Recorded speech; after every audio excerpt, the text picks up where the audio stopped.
Welcome to Story Time with Uncle Bob. I'm reading today for my great nieces and nephews. Right now I've got 9 of them with a 10th on the way. So this is for all of you, Archer, Remy, Elena, Bennett, Liam, Orion, Ava, Hugo, Wolfgang, and Violet.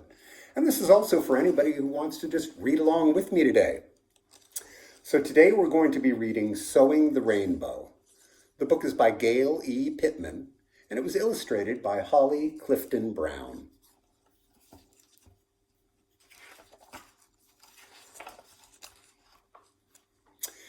In a small town in Kansas where everything was gray and dull and flat, there was a little boy who was full of color and sparkle and glitter. His name was Gilbert.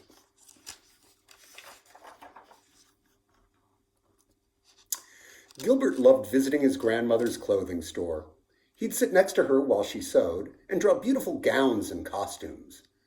Gilbert dreamed of someday bringing these drawings to life. But one day, his father took away his art supplies and tore up his drawings.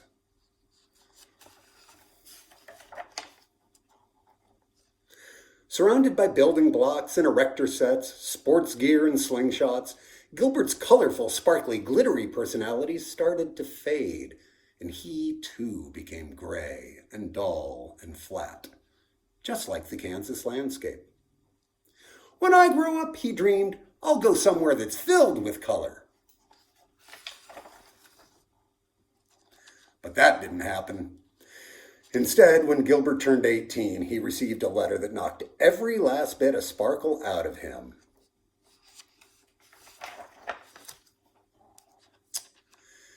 Gilbert hated his dull, flat uniform, and he refused to shoot the gun they gave him. I won't do it, he said. I'm not going to carry a gun. They made him do push-ups. They called him ugly names, but Gilbert wouldn't budge. The idea of shooting a gun made him sick. So they sent him to San Francisco, where he would never have to pick up a gun again. The day Gilbert arrived in San Francisco, he saw magic. Instead of the gray, dull, flat landscape of Kansas, there were rolling green hills, the shimmering blue bay, and a cool white fog wafting over the Golden Gate Bridge. Gilbert was home. Finally, he could breathe. He could be his colorful, sparkly, glittery self. He thought about his grandmother's clothing store. He thought about the drawings his father tore up, and he realized he wanted all of that back. So Gilbert taught himself to sew, and he created fabulous costumes just like the ones he drew when he was a little boy. Word got around fast. He sewed regalia for Mama Jose and her imperial court.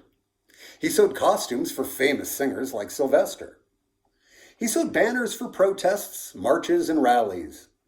Gilbert's creations were everywhere. He was making the city more and more colorful by the day. There was just one thing that continued to blemish their beautiful city. It was a symbol that, in Gilbert's community, was a constant reminder of evil. We need a new logo, his friend Harvey said to him one day, and Gilbert got an idea. He bought huge bolts of cotton fabric, buckets of dye, and a lot of thread.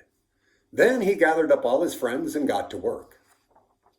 They cut the fabrics into long strips, dyed them in big trash cans, then headed to the local laundromat to rinse and dry the strips. They ironed the creases so the fabric was nice and smooth. Then Gilbert began to sew. They worked until dawn. By the time the sun rose, Gilbert and his friends had created 2 beautiful rainbow flags. But their work wasn't over. A flag belongs in the wind, Gilbert said. The big day arrived. A crowd gathered around City Hall. Gilbert held his breath. Would the people understand his flags? Up they went. The flags unfurled, flooding the sky with a spectrum of colors. The city radiated with color and sparkle and glitter.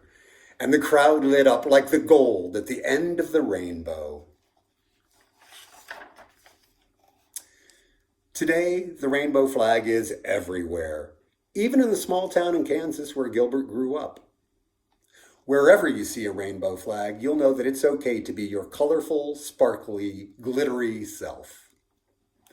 And that's our book for the day. I hope you enjoyed it. Bye-bye.